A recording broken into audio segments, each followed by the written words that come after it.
मेरा एक प्रश्न था। जी। मेरा ये प्रश्न था कि बहुत लोग लड्डू गोपाल को अपना बना के कहीं ले जाते हैं और बिना नहाए लोग छू लेते हैं, तो हम लोग में तो वो नहीं मानते हैं, तो ये सही है? नहीं सही है। ठाकुर जी को ठाकुर जी की तरह रखना चाहिए। भले बाल भाव है पर उनको ठाकुर जी की तरह, भगवान की तरह उनको रखना चाहिए। पवित्र होकर के भगवान का स्पर्श करना चाहिए, पवित्र होकर भगवान की सेवा करनी चाहिए। ऐसे नहीं कि जहाँ तहाँ लिए डोले, ऐसे नहीं। उनको एक स्थान पर उनको सम्मानपूर्वक अगर ले भी चले तो दर्शन आदि कराने के लिए ऐसी भावना करे कि प्रभु को वन विहार कराने जा रहे हैं, लेकिन स्वयं पवित्र होकर, अपवित्र दशा में नहीं, अपवित्र वस्त्र नहीं, पवित्र भाव से करना चाहिए। वो लोग गलत हैं जो अपवित्र होकर भगवान को छूते हैं और अपवित्र होकर भगवान को लेके डोलते हैं। ठीक है ना? बहुत अच्छे बच्चे हो। ठीक। आयुष शर्मा जी, राजस्थान से। राधे राधे महाराज जी। महाराज जी, हमने आपके श्रीमुख से सुना है कि बस श्री जी के आश्रित हो जाओ तो भगवत प्राप्ति हो जाएगी, लेकिन ये मन तो हर जगह संसारिक चीजों और व्यक्तियों का आश्रय लेता रहता है। तो महाराज जी, सारे आश्रय मिटाकर एकमात्र श्री जी का आश्रय कैसे प्राप्त होगा? नाम जप से। जितना भजन करोगे, किसका प्रश्न है? जितना भजन करोगे उतने मन निर्मल होगा। निर्मल मन अनासक्त होता है। हमें लग रहा था हम आश्रित हो चुके हैं। जब किडनी फेल हुई तब समझ में आया कि आश्रय किसे कहते हैं। जब किडनी फेल हुई, आसन में बैठने लायक नहीं, अब साधना कोई रही नहीं। हाय हाय मच गया कि काशी का काम तो पूरा हुआ, जो वृंदावन का काम था वो तो पूरा ही नहीं हुआ। ये आज के 25-26 वर्ष पहले की बात। तब एकदम निराशा छा गई कि यार ब्राह्मण के घर में जन्म मिला, बचपन से भगवान के मार्ग में रहे और वृंदावन का काम पूरा नहीं हुआ, तो अब क्या होगा?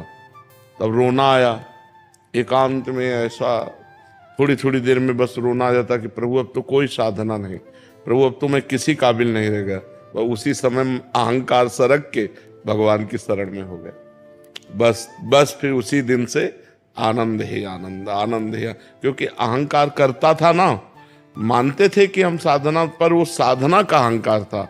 इसीलिए हरिवंश महाप्रभु ने कहा, सर्वेषु साधन वरेषु चिरम निराशा।